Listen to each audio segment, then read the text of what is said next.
True life in God के दैनिक podcast में आपका स्वागत है, जहां हम अपने समय में ईश्वर की आवाज सुनते हैं।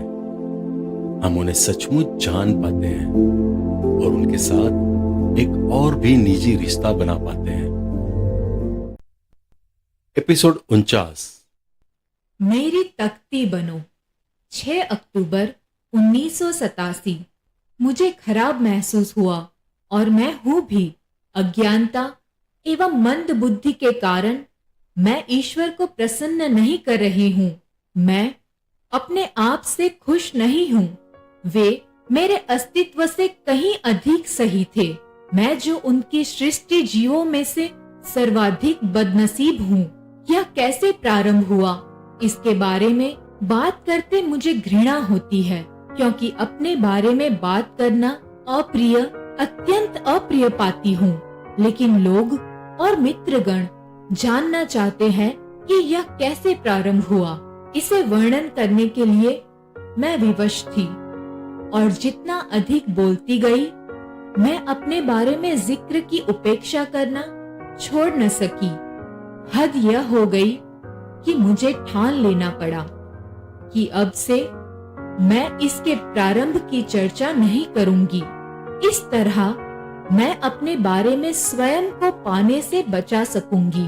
मैंने सोचा कि लोग दूसरों से जानकारी प्राप्त कर सकते थे अगर वे उत्सुक हैं। यह शांत कर देगा, पर मेरे द्वारा नहीं। यदि वे अपने विश्वास के कारण पढ़ना चाहते हैं तो ईश्वर उन्हें प्रबुद्ध करेंगे। मैं अपनी साक्षी नहीं बनूंगी। मैं सब कुछ ईश्वर के हाथों छोड़ दूंगी। वे असंभव को संभव बनाते हैं। अतः अब से मैं सिर्फ उनका कागज और पेंसिल रहूंगी, उनका सचिव। उन्हें प्यार करने के लिए उनके द्वारा प्रशिक्षित एक सचिव और उनके शब्दों को लिखते हुए मैं उनकी तख्ती बनूंगी। हाँ, मेरे शब्दों को तुम पर अंकित करते हुए तुम मेरी तख्ती बनो, लेकिन मुलायम बनो, जिससे कि मेरे शब्द तुम पर गंभीरता से अंकित हो जाए। मैं अपने आप को भूल गई और फर्श पर बैठी रही। मुझे याद दिलाते हुए उन्होंने मेरी ओर देखा। मैंने घुटने टेक दिए। हे वसुला, मैं तुम्हें प्यार करता हूँ। एक साथ तुम और मैं, हम दोनों मेरे क्रूस को बांट रहे हैं। मेरी ओर ध्यान दो वसुला, तुम मेरी आत्मा की प्रेमिका हो। क्या तुम अब तक समझी नहीं? महसूस करो कि मैं तुम्हारा ईश्वर तुम्हें प्यार करता हूँ। मेरी पुत्री, मेरी अति प्रिय दुल्हन। मुझे महसूस होने लगा कि प्रभु मुझे अपने घेरे में ले रहे हैं। वसुला सुनो, सारा आसमान मेरी आवाज को प्रतिध्वनित करता है। मेरी इच्छा स्थिर है, तुम्हारे कानों तक यह पहुंच गई होगी। मुझे नम्रता चाहिए। कठोर बनकर तुम कैसे संगठित करोगी? मैं अपनी कलीसियों को संगठित करना चाहता हूँ। क्या तुम मेरा स्पर्श पहचानोगी और मेरी आवाज पर ध्यान दोगी? पुत्री, मैं अवश्य अपनी कलीसियों को अलंकृत करूंगा। तुम मुझे प्यार करो, कलीसियां अवश्य पुनर्जीवित होगी। मैंने प्रभु यीशु के राज की नई विजयी, प्रतापी, महिमान्वित सुंदर तस्वीर देखी, जो मुझे अपने हाथ उठाए हुए चिन्ह दिखा रही थी और अपनी अंगुलियां उठाकर चिन्ह बना रही थी। यह ऐसा था मानो वे मुझे विजय का पताका दिखा रही थी। मरियम स्वर्ग की रानी है। 8 अक्टूबर 1987। क्या प्रभु यीशु है? हाँ, मैं ही हूँ। हे प्रभु यीशु, हमारी धन्य माता के प्रति किए गए हर एक तिरस्कार के लिए मैं पूर्ति करना चाहती हूँ। आपके सृष्टि जीवों से, विशेष करके पुरोहितों से, उनके यानी माता मरिया के बारे में कहे गए अपमान सुनना मैं बर्दाश्त नहीं कर सकती। मैं अपने दिमाग के पूरे उतार चढ़ाव के साथ बोलती और उनकी प्रतिरक्षा करती हूँ। वसुला, मैं तुम्हें समझाऊंगा। कैसे उन अपमानों को सुनकर प्यार को क्षति पहुंचती है। वसुला, ये सर्वविदित हो कि मैं प्रभु ईश्वर अपनी माता का आदर करता हूँ। यह उन्हें ज्ञात हो जो उनका अपमान करते हैं कि वह स्वर्ग की रानी है, और यह कि उनके सर पर मैं प्रभु ईश्वर ने मुकुट रखा, 12 सितारों का मुकुट। प्रिय, वो राज्य करती है और यह बाइबल में अंकित है। मैं अपनी माता का आदर करता हूँ, और जैसे मैं करता हूँ वैसे ही तुम्हें भी उनका आदर करना चाहिए। मैं तुम्हें प्यार करता हूँ। मेरी माता और मैं दोनों तुम्हें आशीर्वाद देते हैं। हे प्रभु, पल्ली पुरोहित ने उन्हें हमारी माता के रूप में अस्वीकार किया कि हम उनकी उपासना करें, और जब मैंने उसे यह बताया कि आपने क्रूस पर से यह कहा है, तो उसने कहा कि आपका मतलब सिर्फ यूहन्ना से था, और बाइबल में यह कहीं नहीं लिखा गया कि वह हमारी भी माता है और हम उनके बच्चे हैं। लेकिन फिर से, हे पुत्री, तुम्हें बताता हूँ कि मेरी माता तुम्हारी भी माता है। तुम सब उनके बच्चे हो, यह बाइबल में लिखा है। और फिर से उनके लिए कह रहा हूँ जो नहीं जानते। धर्म ग्रंथ कहता है, कहाँ प्रभु? प्रकाशना ग्रंथ में, कि जब शैतान मेरी माता के लक्ष्य में असफल रहा, वो उनसे क्रुद्ध हो उठा और उनके शेष बच्चों पर आक्रमण करने के लिए चल दिया, यानी वे सब जो मेरी आज्ञाओं का पालन करते और मेरी साक्षी देते हैं। मेरी सहायता करने के लिए हे प्रभु यीशु, आपको धन्यवाद। वसुला, मैंने तुम्हें बताया है, मैं तुम्हारे सामने सदैव हूँ। मामूली सी बनी रहो ताकि मैं अपने कार्य पूरा कर सकूं। मैं तुम्हें प्यार करता हूँ। मैं आपको प्यार करती हूँ हे प्रभु, और धन्य कहती हूँ। क्या हम दोनों? हम? जी हाँ प्रभु, मेरी माता की भक्ति और उसका आदर करो। 10 अक्टूबर 1987। क्या प्रभु यीशु है? हाँ, मैं ही हूँ। हे प्रभु यीशु, मैं यह कभी नहीं जानती थी कि ख्रिस्तीय लोग विश्वास नहीं करते। मेरा मतलब है, संत मरिया की भक्ति नहीं करते। मैं कभी नहीं जानती थी कि उनके बारे में इनका ऐसा विचार था। ख्रिस्तियों के बीच ऐसी भयंकर भिन्नता है, मैं कभी नहीं जानती थी। मैं नहीं जानती थी कि यह इतना बुरा है। हे वसुला, तुम जो सोचती हो यह उससे अधिक बुरा है। हे प्रभु यीशु, क्यों वह इतना बुरा है? क्योंकि मेरा शरीर छिन्न भिन्न हो गया है। प्रिय वसुला, मैं अपने शरीर को एकत्र करना चाहता हूँ। क्या जब वे संगठित है, हमारी धन्य माता की भक्ति करेंगे? पुत्री, मैं समझाता हूँ कि वे करेंगे का मतलब है पूरा हो जाएगा। मैं उन्हें नम्र बनाऊंगा, मैं उनके घुटनों को मोड़ दूंगा और वे मेरी माता की भक्ति और उसका आदर करेंगे। जी हाँ प्रभु यीशु। मेरी नन्ही, मैं अपनी कलीसिया को पुनर्जीवित करूंगा। आओ, क्या हम दोनों? हम? जी हाँ प्रभु, मैं हूँ सर्वशक्तिमान, मैं हूँ। 12 अक्टूबर 1987। किसी से मुलाकात के दौरान मुझे विज्ञान से संबंधित पत्रिका हाथ लगी, जो किसी आध्यात्मिक कार्य से असम्मति प्रकट करते हुए वैज्ञानिक समाधानों के विचारों को प्रोत्साहित करती है। आजकल हर एक अलौकिक वस्तु के लिए प्राकृतिक विश्लेषण है।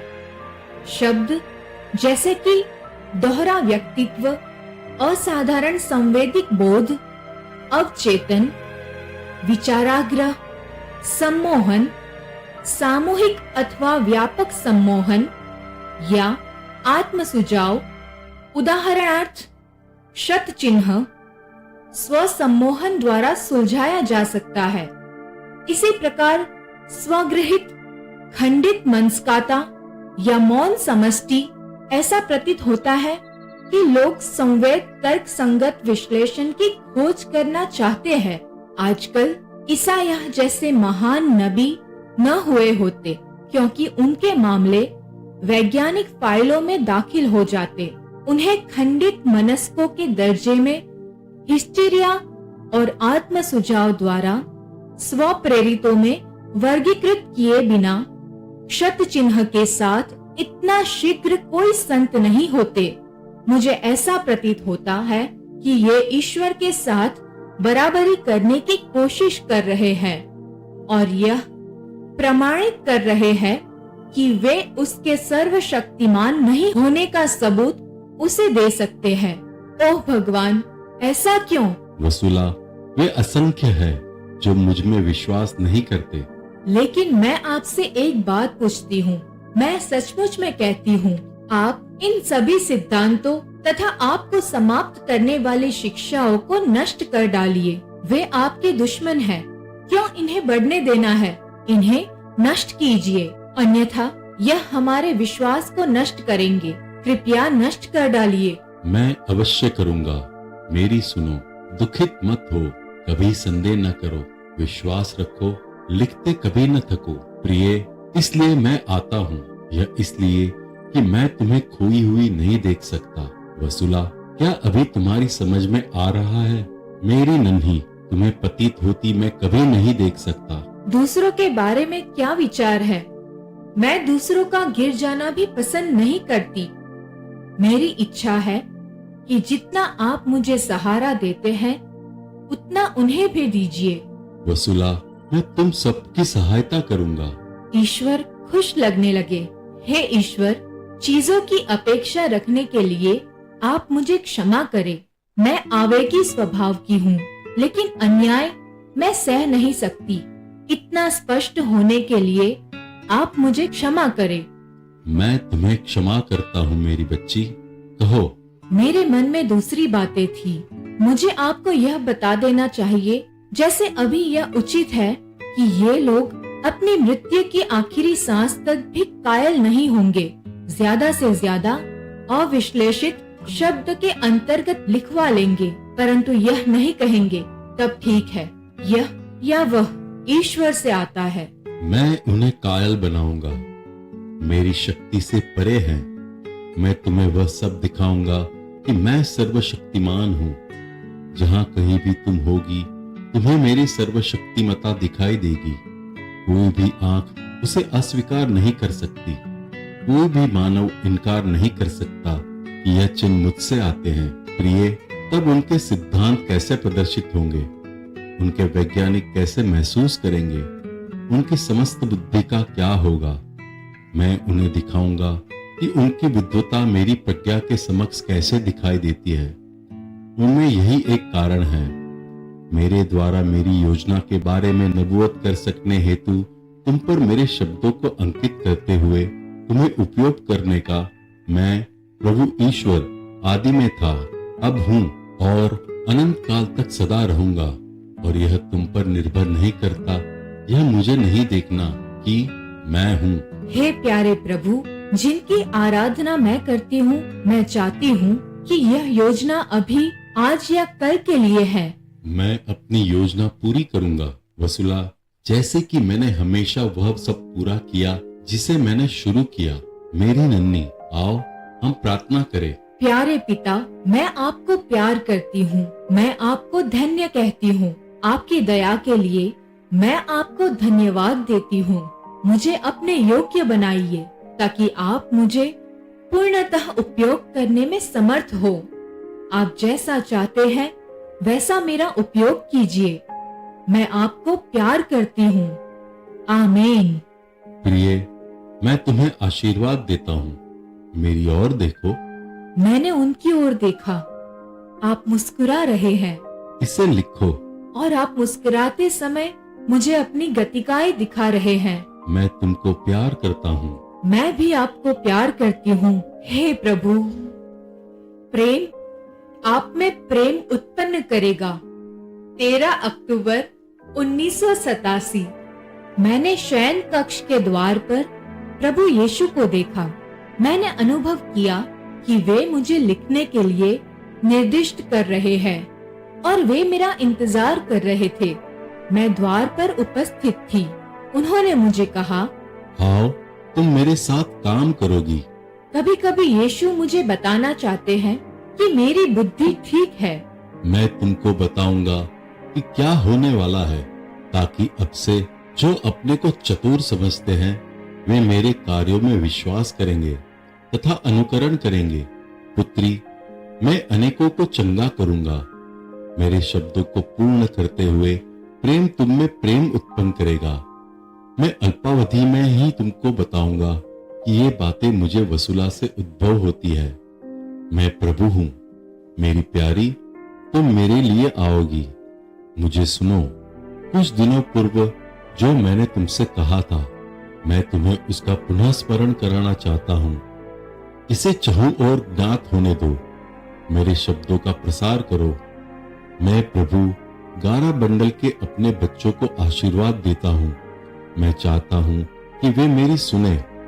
आह वसूला, मैं इस दिन के लिए कितना इंतजार करता हूं। प्रभु यीशु, मैं आपके द्वारा प्रदत्त संसाधन के अनुसार और अपनी क्षमता भर प्रयास करूंगी। मैं शक्तिहीन हूं और आप शक्तिमान। प्रभु यीशु, क्या आप मेरी मदद करेंगे? मैं तुम्हारी मदद करूंगा। याद रखो मैं कैसे कार्य करता हूं। वसूला, यह ज्ञात होने दो कि एक छोटी अवधि में ही ऊपर से आने वाली सभी संकेतों को तुम्हारे पास भेजूंगा। तुम समझ जाओगी कि ये सब मेरे द्वारा आते हैं। मैं तुम में देदीप्यमान हो जाऊंगा। मैं तुम सबसे प्यार करता हूं। मैं तुम लोगों को कितना प्यार करता हूं। तुम्हारे प्रति मेरा प्यार तुम्हारी कल्पनातीत है। मैं तुम्हारा निर्माता हूं। क्या मैंने तुम्हें नहीं बताया कि मैं तुम्हारी प्रतिकृति मैंने अपनी हथेलियों से गढ़ा है। मैं तुम्हें कैसे त्याग कर सकता हूं। मैं उस दिव्य दृष्टि के विषय में सोच रही हूं जिसे आपने मुझे दिया, दंड जिससे मैं भयभीत थी। मैं तुम्हें पुनः उनको प्रदान करूंगा ताकि उनकी छाव तुम पर बनी रहे। हे प्रभु, इससे बचने में हमें मदद करे। मुझे मालूम है कि ऐसा करना आपको पसंद नहीं है और न ही इसमें आपको आनंद मिलता है। आप मुझे बताए कि मुझे क्या करना है। वसूला, सच मुझे दंडित करने में कोई आनंद नहीं है। मेरी इच्छा है कि मेरी सृष्टि मेरे प्यार की ओर लौट जाए। इसमें विस्मयकारी सुधार किया जाना है। जो अपने को सुधार सकते हैं दूसरों के हित में सुधार करें। मेरी सृष्टि को परिवर्तन होना है। पुत्री, मेरी सृष्टि को मेरी आध्यात्मिक कार्यों को सीखना और उन पर विश्वास करना है। मेरी सृष्टि को मुझे एक सर्वशक्तिमता के रूप में विश्वास करना होगा। मेरी याजकीय आत्माओं को निश्चित रूप से समझना चाहिए कि हो रहे कार्यों को नकारते हुए आज के दिनों में वे कितने गलत हैं। लेकिन ये लोग हैं जो ऐसा नहीं करते हैं। कुछ ऐसे लोग भी हैं जो मेरी बातों पर विश्वास नहीं करते। मैं ऐसे लोगों से बातें करता हूँ। ऐसे लोगों से भी बात करता हूँ जिन्होंने मेरे शरीर को विखंडित किया है। मेरी पुत्री, मुझ पर विश्वास करो। मेरे शरीर के चिथड़े चिथड़े होने के कारण भी मेरा न्याय का प्याला पूर्णतः भरा है। मैं उन्हें कभी नहीं छोड़ूंगा। वसूला, मुझे और समय तक अपने को उपयोग में लाने दो। शीघ्र ही मैं अपने परिश्रम का फल जमा करूंगा। मेरी प्यारी, आओ। मेरे प्रभु, आपकी सारी इच्छा पूरी हो। जानो कि तुम्हारी आत्मा के लिए सर्वोत्तम क्या है। 15 अक्टूबर 1987। मैं तुम्हें वश में रखूंगा जैसे मैं तुम्हें पहले ही वश में रखा था। वसूला, मैं तुमको प्यार करता हूँ और मैं प्यार के कारण ही तुम्हारी देखभाल करता हूँ। जब से मैं तुम्हारा निर्देशन कर रहा हूँ, मैं जानता हूँ कि तुम्हारे लिए सबसे उत्तम क्या है। तुम्हारे लिए अनुताप दूंगा ताकि यह तुम्हारी मिथ्याभिमान की प्रवृत्ति को धो दे। मैं प्रभु देखूंगा कि तुम्हारी आत्मा को कोई भी कमी न होगी। मैं सदैव तुम्हारी निगरानी करूंगा। मेरी सहायता के लिए प्रभु आपको धन्यवाद। अभी मैं तुम्हारा उपयोग कर रहा हूँ, लेकिन छोटी अवधि में ही तुम मुक्त हो जाओगी और तुम होगी मेरी बाहों में। पुत्री, याद करो, जब तुम लोगों के मध्य में मैं मृत्यु रूप में था, मेरा जीवन कुछ भिन्न न था। बल्कि यह कष्टों से भरा, बलिदानों, क्षोभों, दुखों से भरा भाग्य था। मुझे शांति न थी। वसुला, मैंने तुम्हें इस संदेश के लिए पाला पोसा है। मेरी पुष्प एकदम अंत तक तुम्हें मेरे क्रूस को वहन करना है। मैं तुम्हें असीम प्रेम करता हूं। प्रभु, मैं आपसे प्रेम करती हूँ, और यदि आप मुझे वश में करना चाहते हैं तो मैं आपकी इच्छा पूर्ति में सहायक होऊंगी। आज्ञाकारी हो, ताकि तुमसे प्रसन्न होकर मैं तुमसे जो चाहूं कर सकूं। छोटी बच्ची, मेरे बारे में बात करो। यीशु का मतलब रोड्स के लोगों से है। ग्रीक के लोग सुनने के लिए बहुत इच्छुक है और आसानी से अपने कान खुला रखते हैं। मेरा गिरजाघर एक होगा। 16 अक्टूबर 1987। वसुला, मैं हमेशा में अपने लक्ष्य तक पहुंचता हूं। आओ, मैं तुमको बताऊंगा। एक दिन पृथ्वी पर मेरा राज्य वैसे ही होगा जैसा यह स्वर्ग में है। मेरे गिरजाघर संयुक्त और अभिमान्वित होंगे, क्योंकि मेरे सभी भक्त एक दूसरे को समझ सकेंगे। मेरे हाथों द्वारा उदारता प्राप्त होकर मेरे रक्त से पवित्र हुए मेरे गिरजेघर एक होंगे। ईश्वर करे आपकी इच्छाएं सच हो। प्रभु, हमसे अधिकांश ऐसे ही इच्छा करते हैं। उन्हें प्रकाशित करे जिन्हें आपकी इच्छाओं को समझने में सहायता की आवश्यकता है। आपने अभी अभी true life in God podcast सुना है। कल हम फिर एक नए एपिसोड के साथ आपसे मिलने के लिए उत्सुक हैं।